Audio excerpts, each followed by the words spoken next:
Perception ही decide करता है कि वो पेशेंट के साथ केयर करना चाहती है या नहीं। तो आपका परसेप्शन क्या होना चाहिए, आपके जजमेंट के बेस पे लोग उससे ही क्या करते हैं, नर्स को जज करते हैं। ठीक है, रियल लाइफ में अगर आपका परसेप्शन पॉजिटिव रहेगा पेशेंट के बेस पे, उसके अकॉर्डिंग लोग आपको जज करेंगे।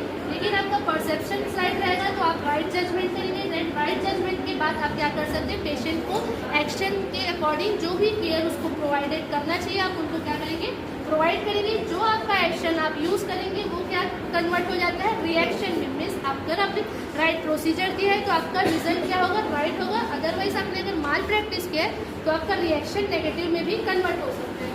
एंड आफ्टर रिएक्शन आप यहाँ से देख सकते हैं इंटरएक्शन। मीन्स इंटरएक्शन जरूरी नहीं है कि सिर्फ पेशेंट और एक नर्स के बीच ही होते हैं, इवन डॉक्टर्स भी आते हैं, फिजियोथेरेपिस्ट भी आते हैं। तो आपने जो केयर प्रोवाइड किया है वो आपके साथ रहने वाले अदर हेल्थ वर्कर्स को भी क्या कर सकते हैं, अफेक्ट कर सकते हैं। क्लियर।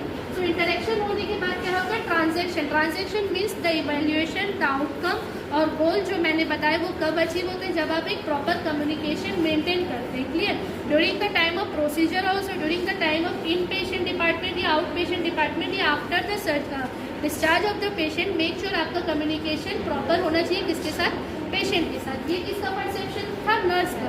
इवन सेकेंड केस में जब आप देखेंगे क्लाइंट का परसेप्शन, तो क्या होता है, क्लाइंट का भी परसेप्शन आपको लेके क्या होना चाहिए, राइट भी हो सकता होगा, रॉन्ग हो सकता है। उसको कौन क्लियर करेगा, बीइंग एज ए नर्स आप अपने परसेप्शन पेशेंट के सामने क्लियर कर सकते हैं, जिससे पेशेंट आपका जज कर सकते हैं इन अ राइट वे ऑल्सो और in a wrong way also. Same with the action, आपके जजमेंट के बेस पे ही या क्लाइंट के जजमेंट के बेस पे आपका एक्शन होना चाहिए। ज़रूरी नहीं है कि पेशेंट जो केयर नहीं लेना चाहते आप उसको प्रोवाइड नहीं करेंगे। हमने क्या दिखाया कि पेशेंट डिनाई कर रहा था पेन असेसमेंट के लिए, मेडिकेशन लेने के लिए, तो आपको क्या करना है, आप उनको कम्युनिकेट करें सो दैट पेशेंट के हेल्थ के बेनिफिट के अकॉर्डिंग हम उनको क्या कर सकें, एक्शन प्रोवाइड कर सकें, उससे हमको पॉजिटिव रिएक्शन मिल रहा है। क्लियर।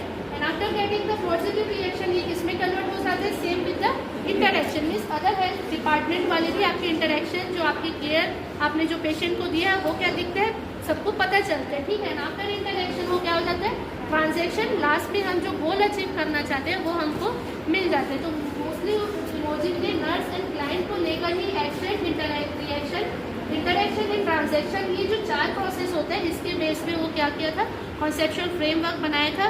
एंड मोस्टली उन्होंने क्या यूज़ किया था, only just a communication, personal, interpersonal and social. Personal में आप खुद आएंगे, इंटरपर्सनल में जो आपके सराउंडिंग्स रहते हैं, सोशल सिस्टम में जो societies, family, your friends and other workers, इसमें मेन हमने क्या देखा था, जस्ट अ प्रॉपर कम्युनिकेशन जो राइट वे में होना चाहिए for the benefit of patient and for the safety of the nurse and client. Thank you.